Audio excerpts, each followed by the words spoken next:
লেলো বন্ধুরা, তোমাদেরকে বলেছিলাম ভাইয়ের গাড়িতে প্রথম উঠলে সেটা ভিডিও আসবে। দেখো, আমি তোমাদেরকে ভাইয়ের গাড়িতে প্রথম উঠেছি আর সেটার ভিডিও করে নিয়েছি তোমাদের জন্য। আর ভাইয়ের গাড়িতে চেপে একটা বিয়ে বাড়ি ছিল আমাদের এখানে, তো সেই বিয়ে বাড়িতেই খেতে গেলাম। আমাদের এখানে 4 জনেরই নিমন্ত্রণ ছিল, তো আমি আর ভাই গেছিলাম একটা গাড়িতে, মানে নতুন নতুন গাড়ি যেটা কিনেছে সেটাই। আর এসেই গনুদার সাথে যে দেখা হয়ে গেল। তারপরে এই যে আজকে এই দাদার বিয়ে, আর এটা বৌদি, আর চারিদিকে সাজিয়েছে দেখো। আর মায়ের খোপাটা দেখে নাও তো, এটা আমি বানিয়েছি। আমিও এরকম খোপা বানিয়েছি। এখানে ওদের দুজনের ছবি দিয়েছে আরও একটা খুব সুন্দরভাবে।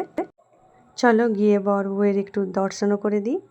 এখানে দেখো সাজানাটা কি দারুণভাবে সাজিয়েছে, তাই না? দারুণ লাগছিল। তারপরে এখানে দেখো আমরাও সুযোগ খুঁজছি, এবার আমরা উঠবো বলে। আর এখানে চুমকি দিয়ে আর নতুন জামাইবাবু দাঁড়িয়ে আছে, সোমনাথদা। তারপর আমরা ঠিক করলাম চলো আমরা নিজেদের মধ্যে একটু ছবিও তুলে নিই। তারপর যখন দেখা যাচ্ছে জায়গা ফাঁকা পাবো তখন যে ছবি তুলে নেবো। তো ফাঁকাও পেয়ে গেলাম, একটু যে আমরা ছবিও তুলে নিতে শুরু করে দিয়েছিলাম সবাই মিলে। আর বিয়েবাড়িতে গিয়েছি আর ছবি তুলবো না তাই কখনো হয়? তো গিয়ে ছবিও তুলে নিয়েছিলাম। আমরা ছবি তুলছিলাম, পাশে এই লোকটা চলে এসেছিলো। কিছু করার নেই না, তাই না? বিয়েবাড়িতে সবাইকে যদি বলা হয় যে একটু পরে একটু পরে, এরকম তো আর হয় না। তো নিজেদের মতন করে ছবি তুলে নেওয়া, তারপরেই মজা করা আর খাওয়া দাওয়া।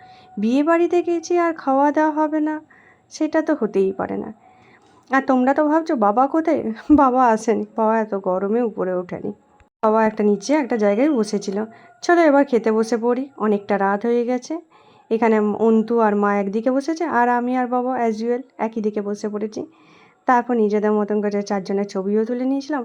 আর আমাদেরই হচ্ছে সাইডে বসেছিল চুমকিদি আর হচ্ছে সোমনাথদা, তো ওদেরও একটা ছবি তুলে দেওয়া হয়েছিল। তারপর খাওয়া দাওয়ার জন্য আমরা পুরো রেডি হয়ে বসে পড়েছি।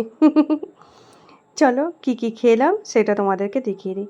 তার আগে দেখিয়ে দিই ঝাড়বাতিগুলো। তোমরা তো জানো খেতে বসবো আর এরকম ঝাড়বাতি দেখলে ভিডিও করব না, সেটা হয় না। তো আমার তো এত সুন্দর লাগে এই ঝাড়বাতিগুলো দেখতে, সত্যি বলছি দারুণ লাগে আমার এই ঝাড়বাতিগুলো। তারপর মেনু কার্ডটা চলে এসে, এখানে একটু ভিডিওটা পজ করে দাও, দিয়ে দেখে নাও মেনুতে কী কী ছিল।